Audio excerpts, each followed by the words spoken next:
বাইরে দাঁড়িয়ে থাকা লিজা ভয়ে আর লজ্জায় দাঁড়িয়ে আছে। ভিতরে আসার সাহস তার হচ্ছে না। লিজাকে স্থির হয়ে দাঁড়িয়ে থাকতে দেখে বেগমের মেজাজ আরো খারাপ হয়ে গেল। গম্ভীর অগ্নি মাখা স্বর বেরিয়ে এলো, ওখানে দাঁড়িয়ে কি তামাশা দেখছিস? ভিতরে আয়। অবশেষে লিজা ছোট ছোট পা ফেলে ভিতরে ঢুকলো। দরজার কাছে এসে মাথা নিচু করে দাঁড়ালো।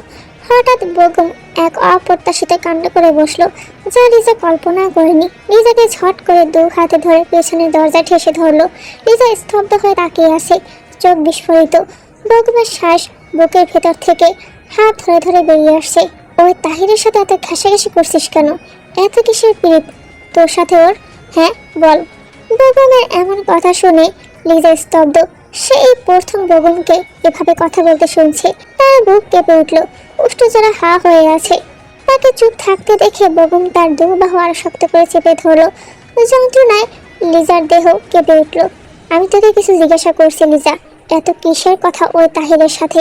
আমরা তো শুধু মজা করছিলাম, আর কিছু না। কাঁপা কাঁপা কণ্ঠে বলে উঠল লিজা। কথাটা শেষ হতেই বেগম বজ্র কণ্ঠে নেয় গর্জে উঠল, কিসের মজা? হ্যাঁ, আমি আসলে তো আমার সামনে তোর মুখ দিয়ে একটা কথাও বের হয় না। 3 বার জিজ্ঞাসা করলে একবার উত্তর দিস। কেন লিজা, আমার বেলা এমন কেন? লিজা কম্পিত গলায় বলে উঠল, আপনি তো এসব পছন্দ করেন না, সবসময় গম্ভীর চুপচাপ থাকেন, তাই আমি সবসময় এমন ছিলাম না লিজা। আমি আগে তোদের সাথে আড্ডা মাস্তি মজা করতাম না, এখন তোরা আমায় এমন বানিয়েছিস, বিশেষ করে তুই। এই অন্যায় অভিযোগে লিজা ঠোঁট কেঁপে উঠল। আমি কি করেছি? আমাকে অযথা দোষারোপ কেন করছেন?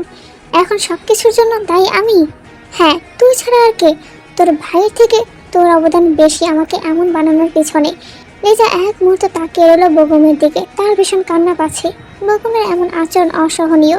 সে ঠোঁট চেপে কান্না সংযত করে বলল, আমার এখানে আসাটাই ভুল হয়েছে। সে নিজের বাহু ঝটকা মেরে বেগমের হাত থেকে ছাড়িয়ে নিল। ঘুরে দরজার দিকে পা বাড়াতেই পিছন থেকে শব্দ এলো, কোথায় যাচ্ছিস? লিজা দাঁড়িয়ে পড়লো, ঘাড় বাঁকিয়ে বেগমের দিকে তাকিয়ে বলল, নিচে। আর এখানে থাকবো না এক মুহূর্তও না। বেগম এক প্রকার টেনে হিসড়ে তাকে নিয়ে গেল ভিতরে। বেডসাইড টেবিলের ড্রয়ার খুলে ছোট একটা ধারালো ছুরি বের করলো। এক মুহূর্ত না ভেবে ছুরিটা লিজার হাতের মুঠোয় ধরিয়ে নিজের বুকে চেপে ধরলো। তার কণ্ঠ যেন কাটা ছেঁড়া নিঃশ্বাস হয়ে বেরোতে লাগলো, যাওয়ার আগে আমাকে বাকিটুকু শেষ করে দিয়ে যা। আমি ক্লান্ত লিজা, অনেক বেশি ক্লান্ত, আর পারছি না। Believe me.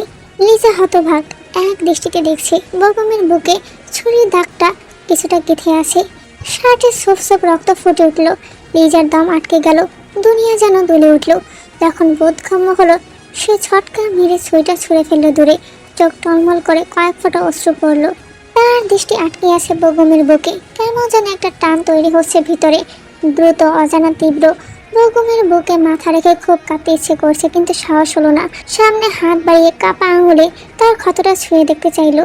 এটা আপনি কি করেছেন? আপনার মাথা খারাপ হয়ে গেছে? এটা কেন করলেন বেগম ভাইয়া? লিজা এগোতেই বেগম পিছিয়ে গেল কয়েক ধাপ। আহত স্বরে বলল, মানবতা দেখাতে হবে না। যেতে চেয়েছিলি না, চলে যা। আর 2 সেকেন্ড থাকলে আমি এমন কিছু করে ফেলবো যা তোর জন্য খারাপ হবে। So get lost. লিজা অবাক, ব্যথিত। বেগমকে আজকে ভীষণ অচেনা, কিন্তু তবুও কেন জানি অদ্ভুত আকর্ষণ, অদ্ভুত টান অনুভব করছে। কষ্ট আর ভালো লাগা মিশে জট পাকাচ্ছে তার ভিতর। আর সহ্য করতে পারলো না, এক দৌড়ে রুম থেকে বের হয়ে গেল। বেগম স্থির হয়ে তাকিয়ে রইল তার চলে যাওয়ার দিকে। চোখে এক ধরনের শূন্যতা বিড়বিড় করে আওড়ালো, সব কিছু নাকি শেষ আছে। তাহলে আমার অপেক্ষার প্রহর শেষ হয় না কেন? কেন শেষ হয় না এই যন্ত্রণাগুলো? দেখতে দেখতে অনেকটা সময় পেরিয়ে গেল। এবার তের বোনও যেতে চাইলো বাড়িতে। তখনই জিন বলে উঠল, এটা কেমন কথা? তোমরা এভাবে চলে গেলে তো তেরও খারাপ লাগবে। থেকে যেতে পারতে না? না আন্টি, আজকে আর থাকতে পারবো না, আবার অন্য একদিন আসবো। তখনই পাশ থেকে তাহির বলে উঠল, ঠিক আছে, তাহলে আমি থেকে যাচ্ছি। আপনাদের কষ্ট দিয়ে আমি যেতে চাই না। জিসু আপু, তুই বরং ভাইয়ের সাথে চলে যা। চল, আমি আগায় দিয়ে আসি। তার কথায় তে কপাল গুটিয়ে তাকালো। এখন এই বান্দর এখানে থেকে আবার কি কি কাণ্ড করে কে জানে। জিন আর কিছু বললেন না। জিসু সবার কাছ থেকে বিদায় নিয়ে বেরিয়ে গেল। তাহিরও তাদের এগিয়ে দিতে চলে গেল। জিন সবাই মাথা পেছনে ঠেকিয়ে চোখ বন্ধ করে ক্লান্ত দেহটাকে একটু আরাম দেওয়ার চেষ্টা করলো বসে। এমন সময় একটা মোলায়েম স্বর ভেসে এলো, আম্মা আপনার পানি। সেই ডাকে অন্তর ভিজে এলো জিনের। কি মধুর ডাক! তে এক গ্লাস ঠান্ডা পানি জিনের দিকে বাড়িয়ে দিল। যেন কোনো দ্বিধা না করে গ্লাসটা নিয়ে ঠক ঠক করে তৃষ্ণা মেটালেন। তে শান্ত গলায় জিজ্ঞাসা করলো, আপনার আর কিছু লাগবে আম্মা? জিন মৃদু হাসলেন, না, তুমি আমাকে যে আম্মা বলে ডেকেছো এটাই অনেক। আর কি চাইতে পারি আমি? এর থেকে বড় চাও আর কিছুই নেই। তে চিবুক নামিয়ে নিল, মুখ লজ্জা লাল হয়ে গেল। আম্মা বলে ডাকতে তাকে নিজের সাথে কত যুদ্ধ করতে হয়েছে, তবেই না সে আম্মা বলে ডাকতে পেরেছে। সামান্য নীরবতা ভেঙে জিন জিজ্ঞাসা করলো, আমার বজ্জাত ছেলে আর তোমার শ্বশুর কোথায় জানো? উনি বিকেলের দিকে বেরিয়েছেন, বলেছেন জলে কাজ আছে, ফিরতে দেরি হতে পারে। ওনার সাথে বাবা আর চাচুও গেছে। জিন একটু সোজা হয়ে বসলেন, তোমার শ্বশুরকে 3বার কল করেছিলাম, রিসিভ করছে না। যেখানে আমি একবার কল দেওয়ার সাথে সাথে রিসিভ করে, তাই চিন্তা হচ্ছে জাঙ্কুকের সাথে তোমার কথা হয়েছে। তে 2বার ডানে ভাবে মাথা দোলালো, অর্থাৎ না, কথা হয়নি। জিনের উদ্বেগ আরো বাড়লো, কিন্তু সেটা সামনে থাকা তেকে বুঝতে দিল না। তিনি চেয়ার ছেড়ে উঠে নিজের ঘরের দিকে এগোলেন, কিন্তু এক পা যেতেই থেমে আবার পিছনে ফিরে তাকালেন। তার কণ্ঠে মা সুলভ উদ্বেগ, তোমার শরীর এখন কেমন? জ্বর কি কমেছে? ঔষধ ঠিক মতো নিয়েছো? আসলে সারাদিনে এত ব্যস্ততার কারণে একটু খোঁজ নিতে পারেনি। তের চোখে হালকা ঝিলিক দেখা গেল। সে নিচু কণ্ঠে বলল, আমি ঠিক আছি আম্মা, আপনার ছেলে ঔষধ দিয়ে গেছে। রাত গভীর হয়ে এসেছে, অর্ধ রাত্রির শেষ প্রহর। মীর হাউজের লাইটের আলো ক্ষীণ, বাতাস ভারী, সবকিছু নিস্তব্ধ। মিশন শেষ করে বাড়িতে প্রবেশ করলো মীর পরিবারের সকল পুরুষ, সবাই ক্লান্ত। আজকের ধামাকা সবার চোখে মুখে স্পষ্ট। আজকে তালুকদারের 12টা বাজিয়ে দিল তারা। মূল দরজা ঠেলে ভেতরে ঢুকেই সবাই মুহূর্তে থমকে দাঁড়িয়ে গেল। ডাইনিং স্পেসের উপরে ঝুলানো ঝাড়বাতি নরম আলোয় এক শান্ত পবিত্র দৃশ্য ফুটে উঠেছে। কাছে ডাইনিং টেবিলে মাথা রেখে গভীর ঘুমে ঢলে আছে তে। টেবিলে খাবার সাজানো, সবাই রাতের খাবার খাওয়া শেষ করলো। তে জানায় পরে খাবে। লিজা রাতে খায়নি, তো লিজার অজুহাত দিয়েছিল। সবাই যে যার মতো চলে গেল। তে খাবার টেবিলে বসে অপেক্ষা করতে থাকে বাড়ির পুরুষদের জন্য। অপেক্ষা করতে করতে কখন যে চোখ লেগে এসেছে সে নিজেও জানে না। জাঙ্কুকের চাচা কিছুক্ষণ অবাক হয়ে তাকিয়ে থেকে নিচে গলায় বলে উঠল, এই মেয়েটা কি সত্যি আমাদের জন্য এভাবে খাবার সাজিয়ে অপেক্ষা করছিল? মা ছাড়া তো কোনোদিন কাউকে এমন করে বসে থাকতে দেখিনি। ভাইজান, না তোমার বউ না আমার বউ, তারা কেউ কখন এভাবে বসেনি। জাঙ্কুক নিজের প্রেয়সের ঘুমন্ত কোমল মুখটার দিকে তাকালো, যেন পৃথিবীর সকল শান্তি এই মুখটার মাঝে লুকিয়ে আছে। তার ঠোঁটে খেলা করলো মৃদু একটা হাসি। নিচে সরে বলল, দেখতে হবে না এটা কার বউ। জীবন জাঙ্কুকের একমাত্র বউ বলে কথা, ডিফারেন্স তো হবেই। তার কণ্ঠে এক অদ্ভুত গর্ব মিশেছিল। হালকা হেসে সেদিকে এগিয়ে গেল। আরাম ছেলের চলে যাওয়ার পিঠের দিকে তাকিয়ে বিড়বিড় করে বললেন, এমনভাবে বলছে যেন আমাদের 2-4টা করে বউ আছে। দুই বাপ বেটারাই খুঁজাখুঁজি নিত্যদিনের দৃশ্য। জাঙ্কুক কাছে এসে কিছুক্ষণ তের দিকে তাকিয়ে রইল। তার বুকে অজানা এক শান্তির ধারা নেমে এসেছে। তার প্রেয়সীর এই শান্তির ঘুম নষ্ট হবে ভেবে আর ডাকলো না, বরং ধীরে আলতো হাতে তাকে কোলে তুলে নিয়ে নিল। তের মাথাটা ঠেকলো জাঙ্কুকের বুকে। তার ঘুমন্ত ভারী শ্বাস প্রশ্বাস জাঙ্কুকের বুক ছেদ করে দিচ্ছে। তার শরীরে অদ্ভুত শিহরণ বয়ে গেল। এক মুহূর্তের জন্য জাঙ্কুকের মনে হলো জগতের সব অশান্তির বিনিময়ে এই এক শান্তির মুহূর্ত তার ভীষণ প্রয়োজন ছিল। সে প্রেয়সীর মাথাটা বুকে চেপে বাবা আর চাচার দিকে তাকিয়ে বলল, এনজয় ইউর ডিনার বলে সে ধীরে ধীরে সিঁড়ি বেয়ে উপরে চলে গেল। ততক্ষণে নেন্সি আর বানি বেরিয়ে এলো রুম থেকে। এদিকে উপরে নিজের ঘরে আসতেই তের শরীর সামান্য নড়ে উঠল, যেন কোনো অচেনা স্পর্শ বা পরিচিত উষ্ণতা তাকে টেনে তুলেছে নিদ্রার গভীরতা থেকে। ঠিক সেই মুহূর্তে জাঙ্কুকের বুকে মুখ বুজে থাকা তে নাকে এসে লাগলো পরিচিত মাতাল করা পুরুষালী ঘ্রাণ। ঘুমের ঘুরে থাকা তের মনে হলো এই ঘ্রাণ যেন তাকে আরো গভীর কোনো আবেশে টেনে নিচ্ছে। সে আনমনে নাকটা জাঙ্কুকের বুকে আরো গুজে দিল। জাঙ্কুক থমকে গেল। তার ঠোঁটের কোণে এক অদ্ভুত হাসি ফুটে উঠল। নিজের বুকের উপর রাখা তের মুখ, তার নিঃশ্বাসের উষ্ণতা আর ছোট্ট সেই ঘ্রাণ নেওয়ার অভ্যাস, সব মিলিয়ে সে নিজে এলোমেলো হয়ে যাচ্ছে। সে তের কানের কাছে মুখ নিয়ে নিচু কণ্ঠে ফিসফিস করে বলল, এমন করছে কেন? আমি কিন্তু এলোমেলো হয়ে যাচ্ছি জানো। গভীর ঘুমে তলিয়ে থাকা তের শরীরে সেই তপ্ত নিঃশ্বাস আর ফিসফিস শব্দে কেঁপে উঠল। চোখ দুটো তড়া করে খুলে গেল। আধা অন্ধকার তার সামনে ভেসে উঠল জাঙ্কুকের মুখ, ঠোঁটের কোণে হাসি আর দুষ্টমির গম্ভীর রেখা। বুকে এখন শক্ত অলিঙ্গনে ধরে আছে তাকে। তের মাথা যেন ছটকা খেলো। সে এক ঝাঁকুনিতে শরীর সোজা করে উঠতে চাইল। জাঙ্কুকের বুক থেকে নিজেকে সরাতে চেষ্টা করলো, কিন্তু জাঙ্কুক তাকে আরো শক্ত করে আঁকড়ে ধরলো। বিরক্ত আর আধার আগে গলায় বলল, সমস্যা কি? ওই মাছের মতো এমন ছটফট করছে কেন? তের মুখ নামিয়ে লজ্জায় লাল হয়ে নিচে সরে কেমন যেন কাপা গলায় বলল, কি করছেন? নামান আমাকে, আমি তো নিচে ছিলাম। এখানে উপরে কি করে এলাম? যদি কেউ দেখে ফেলতো? সো হোয়াট, আমার বিয়ের তো বউ আমি এনেছি, তাতে কার কি? আর তাছাড়া সবাই দেখেছে। কি? তীর যেন লাফিয়ে উঠল। বিস্ময়, লজ্জা আর ভয় মিলিয়ে পুরো চেহারা লাল টকটকে হয়ে গেল। এক লাফে নিজেকে জাঙ্কুকের কোল থেকে নামিয়ে নিল। দু হাতে মুখ ঢেকে ফিসফিস করে বলতে লাগলো, কি করেছেন আপনি এটা? আমি এখন সবাইকে মুখ দেখাবো কি করে? ছি ছি। জাঙ্কুকের কপালে গভীর ভাঁজ পড়ল। তের কথাগুলো তার মোটেও পছন্দ হয়নি। সে নিজের মনে ক্ষুব্ধ হয়ে উঠল। কি এমন অপরাধ করলো সে? নিজের হালাল বউকেই তো কোলে করে এনেছে, এতে ছিছি করার কি আছে? যেন সে কোনো অশোভন কাজ করেছে। মনে মনে প্রচন্ড রেগে গেল। রাগে ঠোঁট শক্ত হয়ে আছে। ঠিক আছে, ছবে না এই বজ্জাত বেরিয়ে, যতক্ষণ পর্যন্ত নিজে থেকে কাছে না আসবে সেও আসবে না। গট গট পায়ে হাঁটতে হাঁটতে প্যান্টের পকেট থেকে ফোন আর ওয়ালেট বের করে বেডসাইড টেবিলে ছুঁড়ে রাখলো। কালো ব্লেজারটা এক ঝটকায় খুলে সোফায় ফেললো। পুরো কথা না বলে দ্রুত পায়ে ওয়াশরুমের দিকে চলে গেল। দরজা বন্ধ হওয়ার শব্দটা তীক্ষ্ণভাবে ঘরে প্রতিধ্বনি হয়ে উঠল। সেই শব্দে প্রায় চমকে উঠল। হঠাৎ করে কি এমন হলো বুঝতে পারল না। ধীরে ধীরে বিছানার এক কোণে গিয়ে বসে পড়ল। বিছানার হেডবোর্ডে পিঠ ঠেকিয়ে অপেক্ষা করতে লাগলো। হাতে গরম ধোয়া ওঠা কফির কাপ নিয়ে তে ধীর পায়ে সিঁড়ি বেয়ে উপরে উঠছে। মনে মনে সে ঠিক করেছে, আর যাই হোক, সে জাঙ্কুকের অভিমান ভাঙবে। দরজাটা কর্ণ দিয়ে ঠেলে ভেতরে ঢুকতেই প্রথমেই চোখে পড়ল কালো ট্রাউজার টি শার্ট পরে বিছানায় গভীর ঘুমে বুঁদ হয়ে পড়ে আছে জাঙ্কুক। দরজার কাছে দাঁড়িয়ে একটা লম্বা শ্বাস নিল। এবার খানিকটা এগিয়ে এসে কাপটা বেডসাইড টেবিলে মৃদু শব্দ করে রেখে হাঁটু মুড়ে জাঙ্কুকের মাথার কাছে বসে পড়ল। কয়েক মুহূর্ত পলকহীন তাকিয়ে রইল। গত রাতের কথা মনে পড়তে বুকটা খসখস করে উঠল। জাঙ্কুক প্রায় 1 ঘন্টা শাওয়ার নিয়ে বেরিয়ে আসার পর তে 5-6 বার কথা বলতে চেয়েছে, কিন্তু প্রতিবার জাঙ্কুক তাকে এড়িয়ে গেছে। তাই আজ সকাল সকাল তার জন্য কফি নিয়ে হাজির হয়েছে। অভিমান ভাঙানোর ক্ষুদ্র চেষ্টা। তে উঠে জানালার কাছে গিয়ে ভারী পর্দাটা সরিয়ে দিল। সাথে সাথে সকালের সূর্যের সোনালি আলো এসে সরাসরি পড়ল জাঙ্কুকের মুখে। তাতেই জাঙ্কুকের ভুরু কুঁচকে একটু নড়েচড়ে উঠে মুখ অন্যদিকে ঘুরে নিল। তে এগিয়ে এসে হালকা ঝুঁকে নরম সরে ডাকলো। তে কয়েকবার স্বামী বলে ডাকলো, অতঃপর উঠুন বলল। জাঙ্কুকের কানে শব্দটা পৌঁছাতে তার কপাল কুঁচকে গেল। প্রথমে মনে হলো হয়তো স্বপ্ন দেখছে, কিন্তু কয়েক সেকেন্ডের ব্যবধানে আবারও একই ডাক, শুনছেন স্বামী, উঠুন। বার কয়েক তে ডেকে উঠল। বাক্যটা শেষ হওয়ার আগে জাঙ্কুক ধরপড় করে উঠে বসলো। চোখ এখনো আধা বন্ধ। ঘুম জড়ানো গলায় ক্ষুব্ধ স্বরে বলে উঠল, এই কে রে? কার এত বড় সাহস আমাকে এভাবে স্বামী বলে ডাকে? হ্যাঁ? চোখ ঠিকমতো খুলতেই সে স্থির হয়ে গেল। তার সামনে দাঁড়িয়ে আছে হালকা মিষ্টি রঙের চুড়িদার পরা তার প্রেয়সী। জাঙ্কুক ভুরু তুলল, যেন নিশ্চিত হতে চাইছে স্বপ্ন নাকি বাস্তব। এবার মাথা ঝাঁকিয়ে আবার তাকালো। তে হাসি মুখে ধোয়া ওঠা কফির কাপ বাড়িয়ে দিল।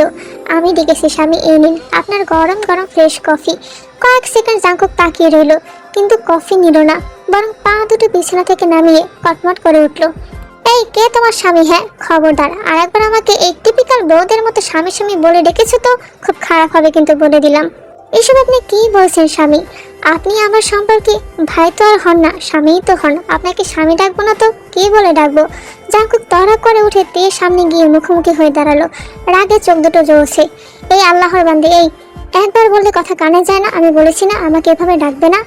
তে প্রচন্ড হাসি পেল জাঙ্কুকের এমন কাণ্ডে, তবু ঠোঁট চেপে নিজের হাসি সংযত রেখে বলল, এভাবে বলবেন না স্বামী, আমি আপনার বিবাহিত বউ, আপনার জন্য কফি এনেছি। আপনি কফিটা গ্রহণ করে আমাকে ধন্য করুন স্বামী। জাঙ্কুকের রাগ এবার তুঙ্গে। গত রাতের অভিমান এখনো মাথায় ঘুরছে। এখন আবার সকাল সকাল এই স্বামী স্বামী নাটক তাকে পুরো ভেতর থেকে পুড়িয়ে দিচ্ছে। সে তে বলে এক প্রকার চেঁচিয়ে উঠল। তে মুখ টিপে হেসে ফেললো। জাঙ্কুক সেটা সহ্য করতে পারলো না। রাগে ফুঁসতে ফুঁসতে ড্রেসিং টেবিলের দিকে চলে গেল। তে সেদিকে তাকিয়ে আরেকবার ডেকে উঠলো, স্বামী। জাঙ্কুক আবার চিৎকার করে তে বলে উঠলো। তে এবার হালকা শব্দ করে হেসে ফেললো। তার হাসির শব্দ ড্রেসিং রুমে জাঙ্কুকের কানেও গেল। দরজা বন্ধ করে জাঙ্কুক অজান্তে নিঃশব্দে হেসে ফেললো। এরপর কেটে গেল অনেকটা সময়। প্রায় অনেকক্ষণ ধরে জাঙ্কুক আয়নার সামনে দাঁড়িয়ে নিজের চুল ঠিক করছে। শার্টের কলার গুছিয়ে নিয়ে হাতের ঘড়িটা অ্যাডজাস্ট করছে। সোজা কথা নিজের সৌন্দর্য চর্চায় ব্যস্ত। তে কয়েকবার ডাকলো, কথা বলার চেষ্টাও করেছে, কিন্তু জাঙ্কুক সেই বড় ধূর্ত লোক প্রতিবারই এমন ভান করলো যেন কিছুই শোনেনি। শেষমেশ ধৈর্য হারিয়ে জাঙ্কুকের পেছনে এসে তার পিছে দুবার তর্জনে আঙুল দিয়ে টোকা দিল। একেবারে অনুনয় সরে ডাকলো, শুনুন না। জাঙ্কুক শুনলো ঠিকই, কিন্তু সামনে তাকিয়ে একই গতিতে চুলের গোছা ঠিক করতে লাগলো। তুই এবার নিজ স্বরে বলল, আজকে আমি একটু মিরপুর যাব। মিরপুর যাওয়ার কথা শুনতে জাঙ্কুকের শরীর যেন মুহূর্তে বিদ্যুতের গতিতে ছুঁয়ে গেল। সে রাগ করে অভিমান করবে, যাই করুক, তাই বলে চলে যেতে হবে কেন? সে ধীরে ধীরে ঘুরে তের দিকে তাকালো, কড়া গলায় জিজ্ঞাসা করলো, কেন? সেখানে কি? সেখানে কি মানে? সেখানেই তো আমার সব। আমি এখানে আসার সময় কি কিছু এনেছিলাম? জাঙ্কুকের ভুরু কুঁচকে গেল। সবকিছু ওখানে মানে? আমার বইটাই কিছুই তো আনলাম না, আর তাছাড়া জামা কাপড় সহ সব কিছুই তো ওখানে। শাওয়ারই তো প্রবলেম হয়, এখানে তো কিছুই নেই আমার। নেই মানে? এখানে কিছু নেই মানে কি? এদিকে এসো। তুই বুঝে উঠতে পারলো না সে কি বলতে চাইছে। জাঙ্কুক কোনো কথা না বলে তের হাত ধরে টেনে সরাসরি ওয়াশরুমের দিকে নিয়ে গেল। ওয়াশরুমে ঢুকে এক এক করে সব কাবার্ড শব্দ করে খুলতে লাগলো। প্রতিটা কাবার্ড খোলা শব্দ যেন তার রাগের প্রতিধ্বনি। সে প্রশ্ন করলো, এসব কি? এগুলি কি? হ্যাঁ, এগুলো চোখে পড়ে না? তে হতবাক হয়ে দেখলো সব কাবার্ড ভর্তি, সারিবদ্ধ নিখুঁতভাবে সাজানো, কিন্তু সেগুলো তো একটাও তার জন্য না। সে চোখ পিটপিট করে বলল, এগুলো তো সব আপনার। যাহা আমার তাহাই তোমার। তে চোখ বড় বড় করে তাকিয়ে রইল। এই কথা বলার কোনো মানে আছে কি? সে চাওয়ার সুযোগ শব্দ করে বলল, সেটা কিভাবে হয়? এসব তো ছেলেদের জিনিস, জেন্টস। এগুলো আমি কিভাবে ইউজ করব? এই কথা শুনে জাঙ্কুক কপাল গুটিয়ে নিল। ঠোঁট চেপে ধরে অদ্ভুত বিরক্তিকর ভঙ্গিতে বলল, অত লেডিস জেন্টাস বুঝি না। আমি যেই cream, shampoo, face wash use করবো, তুমিও সেটা ইউজ করবে। কালা হইলে একসাথে কালা হবো, ধলা হইলে একসাথে ধলা হবো। আন্ডারস্ট্যান্ড? শেষ লাইনটা সে এমন ভঙ্গিতে বলল যেন এটা কোনো নিয়ম। তের চোখ আরো বড় হয়ে গেল। এটা কি ধরনের লজিক? জাঙ্কুক কোনো কথা না বলে ফোনটা হাতে নিয়ে গম্ভীর মুখে রুম থেকে বেরিয়ে গেল। তার বাইরে গটগট শব্দ এখনো শোনা যাচ্ছে। তে ঠায় দাঁড়িয়ে রইল। জাঙ্কুকের মতো মানুষ এতটা ছেলে মানুষই করতে পারে তা তের কল্পনায় ছিল না।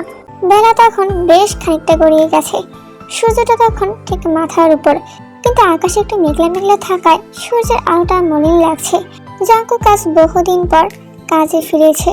নতুন পদ এখন তার কাঁধে রাষ্ট্রের ভারী বোঝা চাপিয়েছে। তবে আশ্চর্যের বিষয়, কাজ বুঝে নিতে তাকে তেমন একটা খেসারত পোহাতে হচ্ছে না। মন্ত্রণালয়ের বিশাল কনফারেন্স কক্ষে মিটিং চলছিল, যেখানে আরএমও উপস্থিত। যদিও তিনি এখন সাবেক, কিন্তু দায়িত্ব থেকে পুরোপুরি বিচ্ছিন্ন নন। এখনও তাকে অনেক কিছু কনফারেন্স করতে হয়। মিটিং প্রায় শেষ, এখন আর অফিসিয়াল বক্তব্য নেই। সিনিয়রদের মধ্যে কিছু ব্যক্তিগত কথাবার্তা চলছে। এমন সময় সিনিয়র সচিব নাসিমুল গনি জাঙ্কুককে উদ্দেশ্য করে বলেন, আপনাকে অনেক অনেক শুভকামনা। একসাথে নতুন দুটো যাত্রা শুরু হয়েছে আপনার, তবে কিছুটা সাবধানে থাকবেন। দেশ সামলানোর চেয়ে বউ সামলাতে বেশি খেসারত দিতে হয়। জাঙ্কুক মাথা নিচু করে সামান্য ঠোঁট বাঁকিয়ে হাসলো। তার চোখে আত্মবিশ্বাসের একটা ঠান্ডা দুটি। সে ঠান্ডা গলায় বলল, আপনার ভুল ধারণা নাসিমুল সাহেব। যে জীবন জাঙ্কুক রাজ্য সামলাতে পারে, সে নিজের রানীকেও সামলাতে পারে। আর যারা পারে না, তারা পুরুষ না, কাপুরুষ। এই দিকেতে এই মুহূর্তে বসে আছে জিনের বিশাল বেডরুমের মাঝ বরাবর রাখা কিং সাইজের বিছানার এক কোণে। বিছানা জুড়ে ছড়িয়ে রাখা নানান ডিজাইনের গহনার বক্স। তে গহনার এই আলোকময় বিশৃঙ্খলার দিকে তাকিয়ে পুরোপুরি মনোযোগ দিতে পারছে না। তার চোখ বারবার চলে যাচ্ছে পাশে বসা লিজার দিকে। গতকাল সন্ধ্যার পর লিজার সাথে তার ঠিক মতো কথাও হয়নি। এখন লিজাকে দেখে মনে হচ্ছে সে এখানে বসে আছে ঠিকই, তবে কেমন অন্যমনস্ক হয়ে আছে। তে চুপচাপ রোজি আর নীলাকে আসার জন্য অনুরোধ করেছে। লিজার হঠাৎ এই অদ্ভুত অবসন্নতা তের মনে একটা সন্দেহ সৃষ্টি করেছে। সে ভিতরে ভিতরে যেটা ভাবছে সেটা সত্যি কিনা তা জানতেই হবে। না জানা পর্যন্ত সে শান্ত হবে না। তের চিন্তার ঘোর কাটে জিনের গম্ভীর মাতৃসুলভ কণ্ঠস্বরে। তিনি বিছানা থেকে একটা নেভি ব্লু মখমলের বক্স তুলে তের দিকে বাড়িয়ে দিলেন। তে, তোমাকে এটা দেখাতে চাচ্ছিলাম, পছন্দ হয় কিনা দেখো তো। গত মাসে জার্মানি থেকে আনিয়েছি। ডিজাইনটা সিলেক্ট করতে আমার কাছে কতখানি খাটতে হয়েছে বলোই না। তে ধীরে বক্সটা হাতে নিয়ে খুলতেই লাইটের আলো চিকচিক করে উঠলো। এক সেকেন্ড চোখ বন্ধ রেখে আবার খুলে দেখলো একটা ডায়মন্ডের লকেট। তে লকেটটা আঙুল ছুঁয়ে দিয়ে বলল, অনেক সুন্দর। শুধু সুন্দর বলে দেখলেই হবে? যার জন্য এনেছি তার গলায় সুন্দর লাগছে কিনা দেখতে হবে না? দেখে নিয়েছি, ওকে এটা পরিয়ে দাও তো। থাক, আমিই দিচ্ছি। তিনি নিজেই তের ঘাড়ের চুলগুলো সরিয়ে আলতো করে তের গলায় পরিয়ে দিল। তের ফর্সা থেকে যেন লকেটটা আরো উজ্জ্বল ভাবে চিকচিক করে উঠলো। জিন তের চিবুক উঠিয়ে বলে উঠল, মাশাআল্লাহ, খুব মানিয়েছে, তাই না ন্যান্সি? আমার কষ্ট তাহলে সার্থক হলো। হ্যাঁ আপা, ঠিকই বলেছো। কি সুন্দর লাগছে তোমার ছেলের বউকে। লিজা দেখ, এই লিজা। এতক্ষণে লিজার ধ্যান ভাঙলো। সেও বলে উঠলো, বাহ, তোকে খুব সুন্দর লাগছে তে। তুই জানিস এটা আমার নিজের ডিজাইন এঁকে বড় আব্বুর কাছে পাঠিয়েছিল। এখন মনে হচ্ছে আমার পুরো পরিশ্রমটাই সার্থক হয়েছে। এটা আমার নিজে ডিজাইন করেছে? তে কৌতূহলে জানতে চায়। ন্যান্সি মাথা নাড়িয়ে হ্যাঁ জানায়। তে একবার তাকায় জিনের দিকে।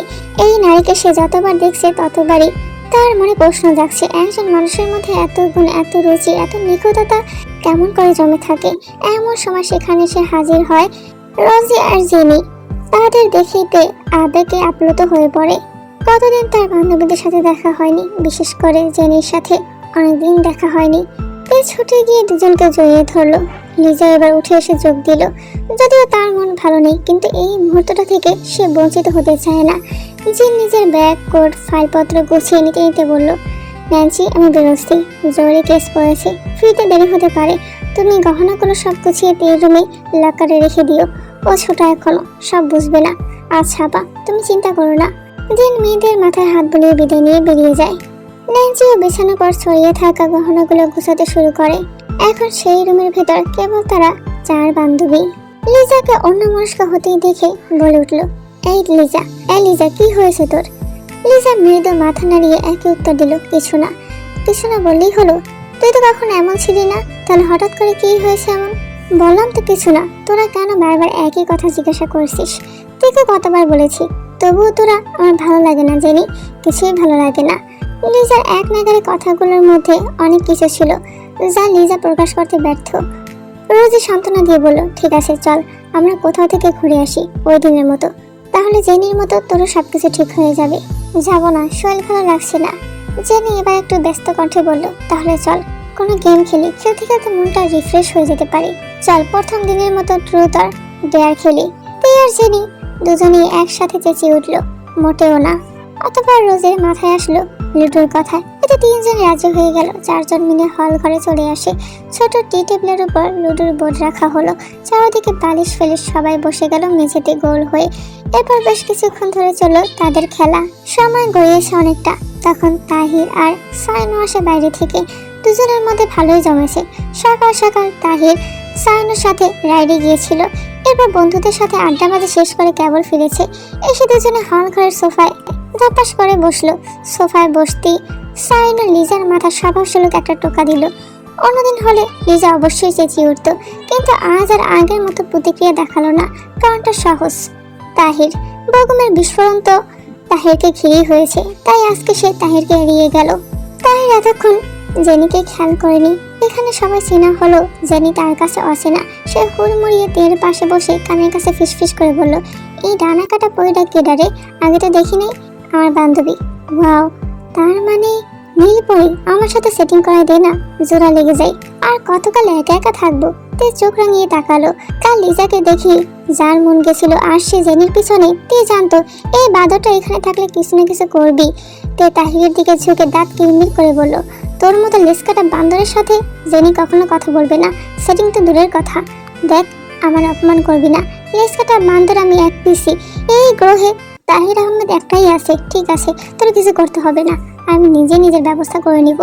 এই বলে সে নিজের শার্টের কলার ঠিক করে গিয়ে জেনির পাশে বসে পড়লো। এতে জেনি একটু অস্বস্তিতে লিজার দিকে চেপে বসলো। তে একটু ধমকে উঠলো, সমস্যা কি তোর? কোলে উঠে বসবে নাকি? অনেক কোলে নিলে আমি উঠে বসবো, আমার সমস্যা নেই। তে ধমকে উঠলো তাহির বলে। তাহির চোখ পিটপিট করে তাকালো। তে কিছুটা বিরক্ত হলো বটে, কিন্তু কিছু আর বলতে পারলো না। লিজার বদলে এখন তাদের সাথে খেলায় যোগ দিল তাহির। এবার তারা সাপলুডু খেয়েছে। তে গুটি উপরে তোলার সাথে সাথে তাহির চেঁচিয়ে উঠলো, এটা উপরে উঠলো কেমনে? এটা এখানেই থাকবে, আজব। এটা মই দিয়ে উপরে উঠছে। মই দিয়ে উপরে উঠে কেমনে? এটার কি হাত পা আছে? এটার নাই তো কি হয়েছে, আমার তো আছে। তাহলে তুই উঠ। গুটি উঠবে না। তে বিরক্ত হয়ে বলল, খেলবো না আমি। এই বলে তেও উঠে গিয়ে লিজার পাশে বসলো। সেই সময় হঠাৎ প্রধান ফটকের বাইরে গাড়ির শব্দ শোনা গেল। কিছুক্ষণের মধ্যে জাঙ্কুক বাইরে থেকে হলঘরের মাঝামাঝি এসে দাঁড়ালো। চোখে পড়লো হলঘরের পরিবেশটা কেমন রমরমা। সে আরেকটু এগিয়ে যেতেই অপ্রত্যাশিতভাবে চোখ পড়লো জেনির উপর। জাঙ্কুককে দেখে জেনির মন কেঁপে উঠল। দীর্ঘদিনের চাপা ব্যথা অনুভূতি সব আবার মাথাচাড়া দিয়ে উঠল। এত করে সব ভুলতে চাইছে অথচ পারছে না। সে আর চোখে জাঙ্কুককে দেখতে লাগলো। যদিও এটা অন্যায়, মন কি আর ন্যায় আর অন্যায় মানে? জাঙ্কুক টের পেল জেনির দৃষ্টি। সে বিরক্তিতে কপাল গুটিয়ে নিল। দুই বাহু ঘুরিয়ে পেশি টান টান করে তাকালো তের দিকে। তার কণ্ঠস্বর কঠিন গম্ভীর, তে উপরে আসো। এই কথা বলে সে দ্রুত পায়ে সিঁড়ি বেয়ে উপরে উঠতে লাগলো, কিন্তু টের পেল তে একই জায়গায় বসে আছে। সে পা বাড়াতে বাড়াতে আবার দিকে উঠলো, আগের চেয়ে বেশি কড়া স্বরে, তে উপরে আসো। দ্বিতীয়বার যেন বলতে না হয়, তে সবার দিকে একবার তাকালো। জেনে নিজের বুকের ব্যথা লুকিয়ে ছোট্ট হাসি দিল। আমরা এখনই চলে যাব, তুই যা, না হলে জাঙ্কুক ভাই আবার রেগে যাবে। রোজি নাটকীয় ভঙ্গিতে বলল, যা যা স্বামী সেবা কর। আফসোস আমাদের স্বামীও নাই, সেবাও নাই, আমি আছি তো। তাই চট করে দাঁড়িয়ে পড়লো রোজির সামনে। তুই চোখ গরম করে তাকালো, একটু আগে না এই বান্দর জেনির সাথে সেটিং হতে চেয়েছে, এখন আবার রোজি। এমন সময় আবারও উপর থেকে বজ্রপাতের মতো গর্জে উঠলো জাঙ্কুকের কণ্ঠ। তে চমকে উঠলো, অস্থির ছন্নছাড়া হয়ে দৌড়ে সিঁড়ি বেয়ে উপরে উঠতে লাগলো। প্রতিটি ধাপ উঠতে উঠতে তার মাথা শুধু একটাই চিন্তা ঘুরপাক খাচ্ছে, আজ আবার কি নিয়ে রেগে আছে মন্ত্রী সাহেব। রাতের অর্ধ প্রহর চলেছে, নিস্তব্ধতার বিশাল অন্ধকারে আচ্ছন্ন চারদিক। বাড়ির বারান্দার দোলনায় স্থির হয়ে বসে আছে তে। রাতের ভাবসা ঘুমর তাকে অস্বস্তিতে ফেলেছে। কেন জানি ঘুম আসছিল না, ভেতরের তুমুল অস্থিরতা কাজ করছে। লিজা আর বগুম এই দুজনকে নিয়ে আজ সারাদিন তার মাথার ভিতর একই চিন্তা ঘুরপাক খাচ্ছে। দুজনেই যে ভিতরে গভীর কিছু বহন করছে, আজ যেন সবকিছু পরিষ্কার। সে একবার ভেবেছিল জাঙ্কুকের সাথে বিষয়টা নিয়ে আলোচনা করবে, কিন্তু তার মন্ত্রী সাহেব তা এমনিতেই রেগে আগুন হয়ে আছে। তার উপর যদি এখন বগুমের ব্যাপারে কথা বলতে যায়, তাহলে তার মেজাজ কোথায় গিয়ে দাঁড়াবে কে জানে। আর কিছু ভাবতে পারলো না তে, মাথা ঝিমঝিম করে উঠল। গলাটা কেমন শুকিয়ে আসছিল। সে ভিতরে এসে পানির বোতল হাতে নিতে তৎক্ষণাৎ বিরক্ত হয়ে গেল। বোতল পুরো ফাঁকা, এখন আবার নিচে দিতে হবে, কিন্তু তার একটু ভয় করছে। দিনের বেলাতে সে এই বিশাল বাড়িতে সব গুলিয়ে ফেলে, আর এখন তো রাত। একবার জাঙ্কুকের দিকে তাকালো, সে গভীর ঘুমে মত্ত হয়ে আছে। কিছুক্ষণ দোটানা করে পানির বোতল হাতে নিয়ে রুম থেকে বেরিয়ে যায়। পুরো বাড়িটা আধো আলোয় আস্তরণে ঢাকা। হলের প্রাচীন লন্ডনের মতো হলুদ আলোতে জায়গাটা ঘুমন্ত ভ্রমণকারীর মতো দেখাচ্ছে। এমন সময় হঠাৎ টের পা থেমে গেল। তার শরীর শিউরে উঠল। একটা ভয়ঙ্কর করুণ চাপা পুরুষালী কান্নার শব্দ ভেসে আসছে। সে প্রথমে ভাবলো হয়তো ভুল শুনছে, কিন্তু না, শব্দটা স্পষ্ট। তে চমকে যায়, কি ভয়ঙ্কর সেই কান্নার শব্দ। পর মুহূর্তে সে সেই কান্নার শব্দ অনুকরণ করতে লাগলো। যত এবার কান্নার শব্দ ততটাই তীক্ষ্ণ, ততটাই ছড়িয়ে পড়া যন্ত্রণায় ভরা হয়ে ওঠে। অদ্ভুতভাবে পরিচিত লাগে শব্দটা। সে একসময় এসে থামে বগুমের ঘরের সামনে। দরজাটা সামান্য ফাঁকা। ভয় আর বিস্ময়ের মাঝামাঝি দাঁড়িয়ে তে নিঃশ্বাস চেপে ভিতরে তাকালো। ডিম লাইটের ক্ষীণ নীল আলোয় তের চোখে পড়ল বিস্ময়কর এক দৃশ্য। বিছানার উপর বসে আছেন ন্যান্সি, তার মুখে অব্যক্ত ব্যথা আর মাতৃত্বের দোলাচল। আর তার কোলে মাথা রেখে মেঝেতে পায়ের কাছে গুটিসুটি হয়ে বসে আছে বগুম। বগুমের কাঁধ দুটো কান্নার দোলায় কেঁপে কেঁপে উঠছে। তার শরীর যেন যন্ত্রণায় ভেঙে পড়ছে। ন্যান্সি নিঃশব্দে হাত বুলে দিচ্ছেন বগুমের মাথায়।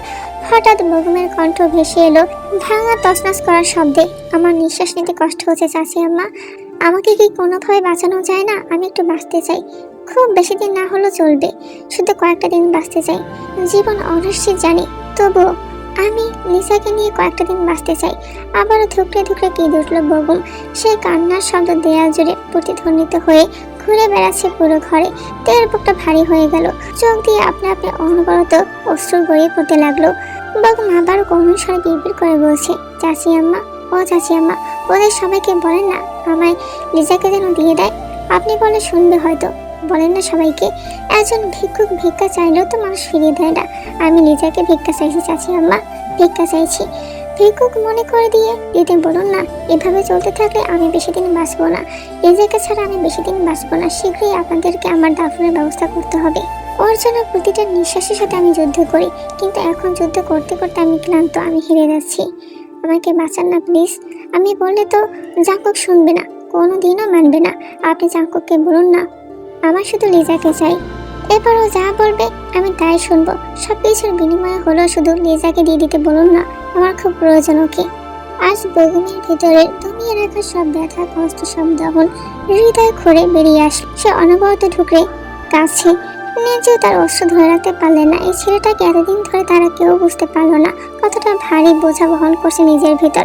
সেটা তাকে দেখলেই বোঝা যায় না। তিনি বগুমের মাথায় হাত বোলাতে লাগলেন। কি বলে সান্ত্বনা দিবে ছেলেটাকে? আজ যে সে ছোট বাচ্চার মতো কাঁদছে, লিজাকে খেলনার মতো আবদার করে চাইছে, অথচ তিনি মায়েদের মতো করে বলতে পারছে না যে ঠিক আছে দিয়ে দিবি। তার গলা বাষ্পে জড়িয়ে এলো। মিথ্যা সান্ত্বনা দিতে লাগলো। বগুম, বাবা শান্ত হও, তোমাকে এভাবে দেখতে যে ভালো লাগছে না আমার। আমি আমি কথা বলবো সবার সাথে, সব ঠিক হয়ে যাবে, তুমি শান্ত হও, দেখি এখানে আসো। এই বলে নেন্সি তাকে সামান্য টেনে বিছানায় তুললো। বেগম বাচ্চাদের মতো গুটিসুটি হয়ে নেন্সির কোলে মাথা রেখে শুয়ে পড়লো। কাঁধ এখনো কেঁপে ওঠে কান্নার দোলায়। নেন্সি ধীরে একটা চাদর টেনে দিলেন তার শরীরে, তাকে ঘুম পাড়ানোর আপ্রাণ চেষ্টা করছে। এইদিকে তীরের বুক ভিজে গেল, বুকের ভেতর চাপা ভার যেন ফেটে বেড়াতে চাইছে। বেগমের ভেঙে পড়া শিশুর মতো কাঁদা, মরিয়া হয়ে এঁকে চাইতে থাকা, জীবনে কোনোদিন কল্পনা করে নিতে সে তার জীবনে 3জন পুরুষকে কান্না করতে দেখেছে। একজন তার বাবা, দ্বিতীয় জাঙ্কুক, যে তাকে প্রথম দিন বুকের ভেতর টেনে নিয়ে জড়িয়ে ধরে কেঁদেছিল, আর আজ বেগম, যার কান্না জাঙ্কুকের চেয়েও বহুগুণ বেশি তীব্র, বেশি যন্ত্রণাদায়ক, যেন ভিতরে দহন ভেঙে শব্দ বেরিয়ে আসতে চাইছে। তে ধীরে ধীরে ঘুরে গেল। মনে হচ্ছে তার ভিতরে এখন কোনো সত্তা নেই, কেমন নিস্তেজ হয়ে গেছে। সোজা হয়ে করিডোর ধরে হেঁটে যাচ্ছে। এমন সময় পেছন থেকে গভীর পরিচিত এক পুরুষালী কণ্ঠস্বর কাঁপিয়ে দিল তাকে। জানো, তে স্তব্ধ হয়ে গেল। খুব ধীরে পিছনে তাকালো। জাঙ্কুক দাঁড়িয়ে আছে, চোর এলোমেলো, চোখ আধঘুমে ভারী, দুশ্চিন্তার তীরের মতো ধারালো, কপাল কুঁচকে আছে উদ্বেগে। ঘুমের ঘরে তে পাশে নেই, টের পেতে সে ধরপড় করে উঠে যায়। কয়েকবার ডাকার পর যখন কোনো সাড়া পেল না, তার বুকের ভেতর অজানা ভয় কাজ করলো। মনে মনে ভাবলো তার প্রেয়সী আবার রাগ করে তাকে ছেড়ে চলে যায়নি তো, সে কি একটু বেশি রেগেছিল আজকে। ভাবতে না ভাবতে রুম থেকে ছুটে বেরিয়ে আসে। সে তীর দিকে এগিয়ে আসতেই তীর হাতের পানির বোতলটা ঠক করে নিচে পড়ে গেল। জাঙ্কুকের গভীর দৃষ্টি পরখ করলো। তীর চোখ ভেজা, পাপড়ির দাগা কাঁপছে, মুখটা নিস্তেজ। সে দ্রুত তার গালে আলতো করে হাত রাখলো। উতলা হয়ে পাগলের মতো এক নাগারে বলতে লাগলো, তুমি কাঁদছিলে? কেন কাঁদছিলে? আমি একটু বেশি রেগে গেছিলাম, তাই না? একটু বেশি রুড হয়ে গিয়েছিলাম। আমি ইচ্ছে করে করিনি, জানো। আমার কি জানি হয়ে যায়, বুঝতে পারি না। সরি জানো, সরি। আর কখনো এভাবে রাগ করবো না, নিজেকে কন্ট্রোল করার চেষ্টা করবো, প্রমিস। জাঙ্কুকের কথাগুলো তার ভিতরে জমে থাকা আবেগের বাঁধটাকে আরো ভেঙে দিল। কথায় আছে না, অভিমান হলে কাছের মানুষের কাছে এলে আরো বেড়ে যায়, ঠিক তেমনি তে ধপ করে এসে পড়লো জাঙ্কুকের বক্ষস্থলে। হু হু করে কেঁদে উঠল। কেন জানি বেগমের বলা প্রতিটা কথা তার ভিতরটা নাড়িয়ে দিয়েছে। জাঙ্কুক তের কান্নার কারণে এখনো বুঝতে পারল না, শুধু নিজের বুকে তার মাথাটা জোরে চেপে ধরে আছে। তের চোখের পানিতে তার টি শার্টের বুকের অংশ ভিজে গেছে। জাঙ্কুক কিছু বুঝতে না পারলো তাকে আঁকড়ে ধরে রেখেছে, যেন ভয় পাচ্ছে সারে যদি তে হারিয়ে যায়। যখন তের কান্না একটু কমলো, জাঙ্কুক তার মুখ 2 হাতে তুলে নিজের দিকে তাক করলো। বৃদ্ধাঙ্গুলি দিয়ে তের গাল বেয়ে গড়িয়ে পড়া অস্ত্রগুলো মুছে দিয়ে ভাঙা কণ্ঠে বলতে লাগলো, আমি খারাপ না, আমি খুব খারাপ, তোমাকে কষ্ট দিয়েছি তাই না? তে অস্থিরভাবে মাথা নাড়লো, বোঝাতে চাইল সে তার জন্য কাঁদছে না, কিন্তু জাঙ্কুক নিজেকে দোষারোপ করে যাচ্ছে। সে তের কপালে আর গালে 2-3 বার নিজের অধর ছুঁয়ে দিল। তারপর আবার বলতে লাগলো, খুব করে সরি, আর রাগ করবো না, বললাম তো, শুধু মেজাজটা একটু খারাপ ছিল, বোঝার চেষ্টা করো। তুমি না বুঝলে আমি কে বুঝতে বলো? তে মাথা নাড়িয়ে বহু কষ্টে বলল, না না, আমি আপনার উপর রাগ করিনি, আমি সেজন্য কাঁদছি না, আপনার কথা আমি কিছু মনে করিনি। আমি তো কথাটা বলতে নিয়ে অতি থেমে গেল, কারণ এই মুহূর্তে এসব হুট করে বলা ঠিক হবে না। আগে ধীরে সুস্থে কৌশলে জানতে হবে জাঙ্কুক আর বেগমের মধ্যে আসলে ঝামেলাটা কি। বেগম কেন বারবার বলছিল জাঙ্কুক মেনে নেবে না, জাঙ্কুক তার কাছে লিজাকে দিবে না। জাঙ্কুককে বোঝাও যেন লিজাকে আমি দিয়ে দেয়। তের গালে আবার হাত রাখলো জাঙ্কুক। ঠিক আছে ঠিক আছে, কিছু বলতে হবে না। জাঙ্কুক তেকে নিয়ে আবার নিজের ঘরে চলে আসে। তেকে ধীরে বিছানায় শুয়ে দিয়ে চাদরটা টেনে দেয়। নিজের শুয়ে তাকে পেছন থেকে অধর টেনে নেয়। তার ঘাড়ে চিবুক ঠেকিয়ে চোখ বন্ধ করে নিল, কিন্তু তে কোনোভাবে আর চোখ বন্ধ করে রাখতে পারল না। ঘুরে ফিরে বারবার তার কানে ভাসছে বেগমের যন্ত্রণাদায়ক কথাগুলো। সে মনে মনে ভাবছে বেগমের কথাগুলো শুনে তারই এমন লাগছে, আর যদি নিজে শুনতে পেত তাহলে কেমন করে নিজেকে ঠিক রাখতো। রাতে তেমন আর ঘুম হয়নি। শেষ প্রহরের দিকে সে উঠে যায়। চারদিক থেকে ফজরের আজান শোনা যাচ্ছিল। সে উঠে উঁচু করে নামাজটা পড়ে নেয়। কিছুক্ষণ যায় নামাজে বসে থেকে রাতের ঘটে যাওয়া ঘটনাটা চিন্তা করতে লাগলো। হঠাৎ তার মাথায় এলো ন্যান্সির কথা। একমাত্র তাকে জিজ্ঞাসা করলে সবকিছু জানা যাবে। যেই ভাবা সেই কাজ। ন্যান্সি সবে নামাজ পড়ে উঠতে যাবে, ঠিক তখনই তে আসতে দেখে কিঞ্চিত হেসে বলে উঠলো, কিছু লাগবে তে? সকাল সকাল তোমার চাটা খাওয়ার অভ্যাস আছে নাকি? বলো, তাহলে কিছু করে দিই। তাই মাথা নাড়ালো, গলা শুকনো। সে একটু কাছে এসে নিচে সরে বলল, আমার কিছু জানার আছে চাচি আম্মা, আপনি কি আমাকে বলবেন? কি জানতে চাও? জাঙ্কুক কিছু বলেছে? না চাচি আম্মা, আমি বেগম ভাইয়ের ব্যাপারে জানতে চাই। গত রাতে আমি সব শুনেছি, কিন্তু একটা বিষয় বুঝতে পারছি না, জাঙ্কুক আর বেগম ভাইয়ের মধ্যে আসলে শত্রুতা কি নিয়ে? আর বেগম ভাই যদি লিজাকে ভালোবাসে তাহলে আমার কেন বিয়ে করতে চাইলেন। ন্যান্সি এবার আস্তে করে সোফায় বসে পড়লেন, যেন ভেতরের ভারটা তার কাঁধ থেকে নামিয়ে দিয়েছে। তার পাশে এসে বসলো। ন্যান্সি ধীরে ধীরে বলতে শুরু করলো, এতদিন আমি কিছু জানতাম না তে। গতকালের আগে পর্যন্ত আমি ভাবিনি সবকিছু এত গভীর। এখন মনে হচ্ছে বগুন তোমাকে বিয়ে করতে চেয়েছিল মূলত জাংকুককে জব্দ করার জন্য, তার জেদের জবাব দিতে, যাতে তোমার জায়গা সে লিজাকে দাবি করতে পারে। কিন্তু তুমি অসুস্থ হওয়ার পর সবকিছু বুঝে সে পিছিয়ে যায়। নিজেকে দোষী মনে করতে তোমার অবস্থার জন্য নিজের উপরই অপরাধবোধ তৈরি হয়েছিল। যে চুপচাপ শুনছিল, এবার ধীরে জিজ্ঞাসা করলো, বুঝলাম, কিন্তু ওনাদের দুই ভাইয়ের ঝামেলাকে নিয়ে কেন সবাই বগুম আর লিজার সম্পর্ক মেনে নিবে না? সবাই নাতে, সবাই মেনে নিলেও জাংকুক কখনোই মানবে না। কিন্তু কেন চাচি আমরা? ন্যান্সি পিঠটা সোফায় ঠেকালেন। আস্তে আস্তে পুরোনো ঘটনাগুলো বলতে লাগলো তেকে। মীর হাউসের বড় বউ ছিলেন শালিনা শারমিন, কিন্তু তার কোনো সন্তান ছিল না। বিয়ের 7 বছর পেরিয়ে যায়, অনেক কবিরাজ দেখায়, নামাজ দোয়া মানত যা যা সম্ভব সবই করেছে। অবশেষে সেই প্রতীক্ষার অবসান ঘটল। অনেক প্রতীক্ষার পর তাদের ঘর আলো করে জন্ম হয় পুত্র সন্তান বগুমের। তবে সন্তান জন্ম দেওয়ার আনন্দ থেকে তখন আতঙ্কে ছিল সবাই। তখন বগুমের মায়ের অবস্থা খুব ক্রিটিক্যাল ছিল। কোনো রকম বেঁচে ফিরল সারা জীবনের জন্য, আর কোনো সন্তান জন্ম দিতে পারবে না বলে ডাক্তার জানিয়ে দেয়। বগুমের 6 মাস পর জন্ম হয় মীর পরিবারে আরো এক পুত্র সন্তানের, যার নাম জিওন জাংকুক মীর। দুজনের মাত্র 6 মাসের গ্যাপ ছিল। পিঠাপিঠি হওয়াতে দুই ভাইয়ের বনি বলা হতো না। বিশেষ করে জাংকুক ছিল একটু চটপটে, হিংসুটে, একগুঁয়ে স্বভাবের। যেটা তার সেটা একমাত্র তারই, সেখানে এক বিন্দু পরিমাণ ভাগ দিতে রাজি না। শেয়ার করা শব্দটা যেন তার জন্য না। এবার আরো এক পুত্র সন্তান আসে মীর বংশে, সায়নক। এবার 3 ভাইয়ের 3 পুত্র জন্ম হয়।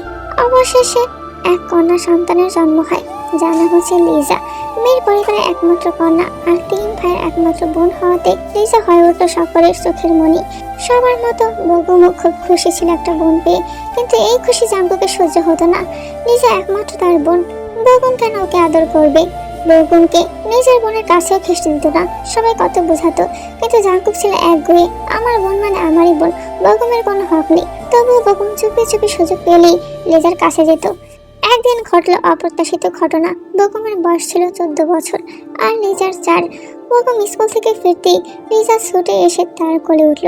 বগুম লিজাকে আদর করে কোলে নিয়ে উপরে নিজের ঘরে চলে যায়। সেখানে বিছানা তাকে বসিয়ে দিয়ে নিজে হাঁটু মুড়ে বসে পড়লো তার সামনে।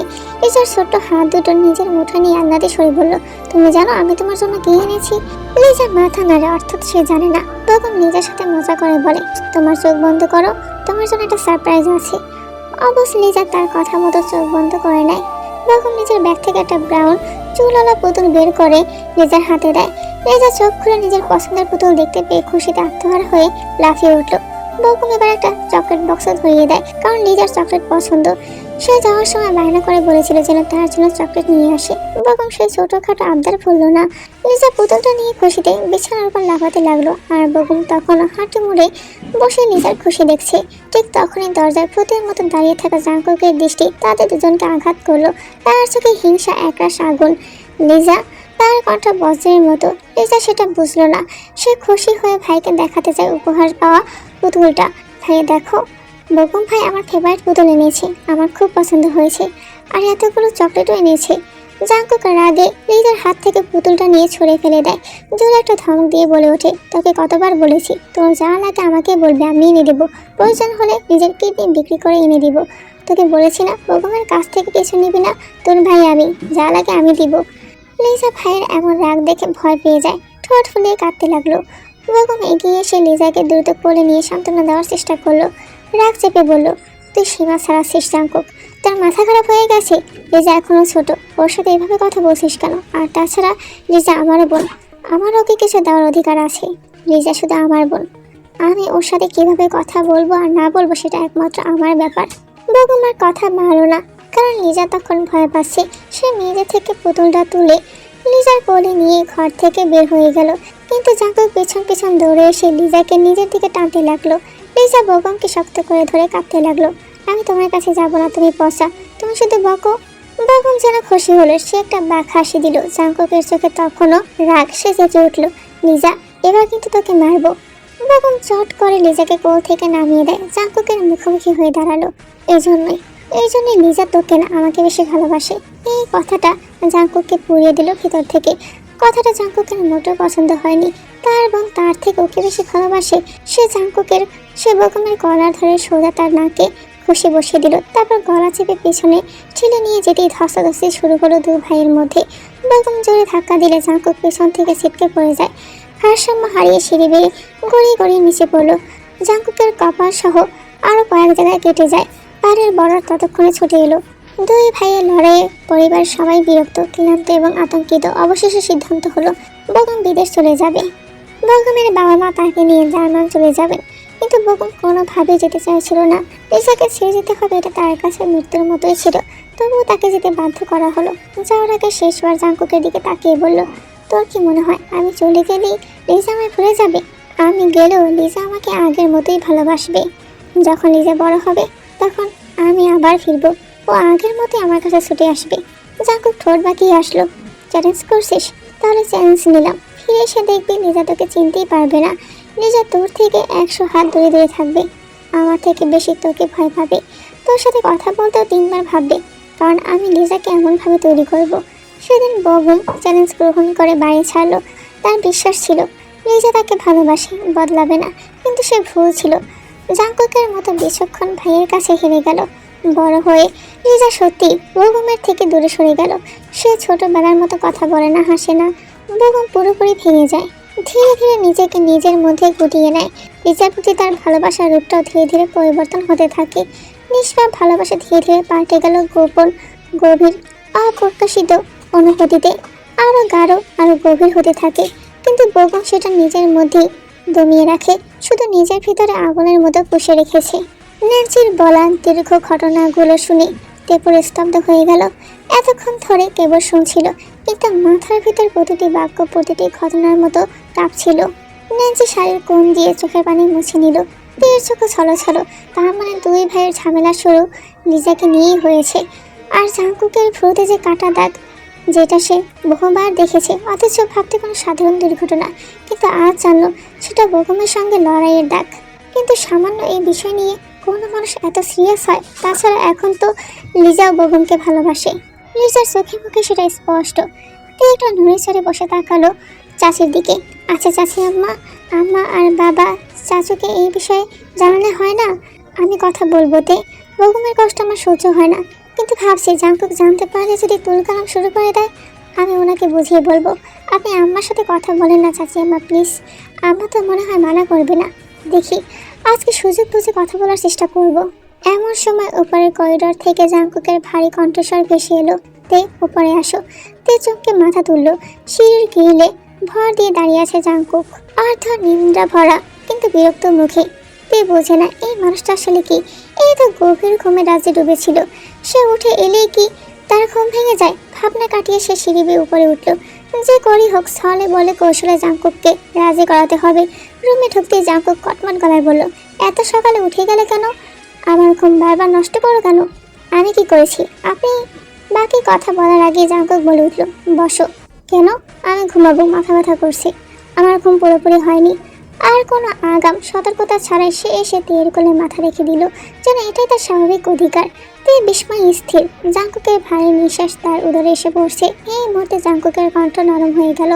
তের কোমল হাত টেনে নিজের মাথা রেখে অদ্ভুত স্বরে বলল, মাথাটা টিপে দাও তো, খুব ব্যথা করছে। তে ধীরে ধীরে তার ঘন চুলে হাত বুলাতে লাগলো। মনে মনে ভাবলো এটাই সুবর্ণ সুযোগ, এখন বললে হয়তো শুনবে। সে জিভ দিয়ে ঠোঁট ভেজে সাবধানতার সাথে বলল, একটা কথা বলবো নেতা সাহেব। জাঙ্কুকের ঠোঁটে আদৌ ঘুমন্ত হাসি, একটা না হাজারটা বলো আমি শুনছি। তে সাহস সঞ্চয় করে বলল, যদি লিজা কাউকে ভালোবাসে, কোনো ছেলেকে, আপনি কি মেনে নেবেন? যদি সেটা বেগম না হয় তাহলে অবশ্যই মেনে নিব। কিন্তু কেন? বেগমের সাথে সমস্যাটা কোথায়? জাঙ্কুকের কণ্ঠ এক লহমায় বদলে গেল। এত কিছু জানতে হবে না। আর আমার সামনে বেগমের নাম উচ্চারণ করবে না, তাহলে নিজেকে নিয়ন্ত্রণ করতে পারবো না। হঠাৎ এর আঙুল স্পর্শ করলো তার ভুরুর কাটা দাগে। ছোটবেলায় একটা ঘটনা নিয়ে আজও আপনি জেদ ধরে বসে আছেন, এটা কি ঠিক? একটা কথা মনে রাখবেন, জেদ কিন্তু মানুষকে ধ্বংস করে।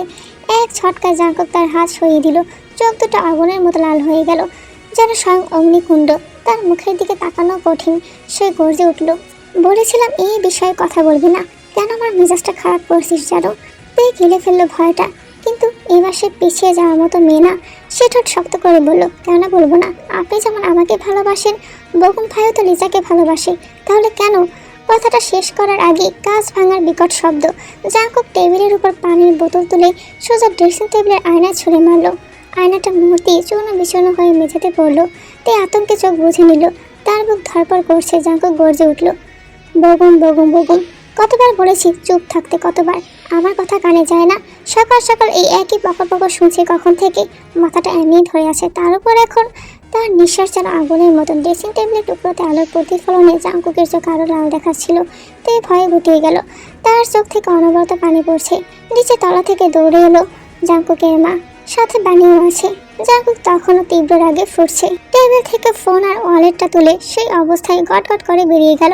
যাওয়ার সময় ভারী দরজায় একটা লাথি মারল। শব্দটা যেন গোটা রুমটাকে কাঁপিয়ে দিল। জিন কিছুই বুঝতে পারছিলেন না। নেচে সব আন্দাজ করে ফেলেন। তে ফুপিয়ে কাঁপতে কাঁপতে জিনকে জড়িয়ে ধরল। জিন তাকে বুকের মধ্যে টেনে নিলেন। সে থেকে কি সান্ত্বনা দিবেন? তার নিজের চোখে ক্ষোভ, হতাশা আর পরাজয়ের ছাপ। দিন যত যাচ্ছে তার ছেলের রাগ জেদ ততই বাড়ছে। আজকের পর্বটা এই পর্যন্তই। পরবর্তী পার্টের জন্য বেশি বেশি করে কমেন্ট করতে হবে, আর হ্যাঁ, বেশি বেশি সাবস্ক্রাইব করতে হবে।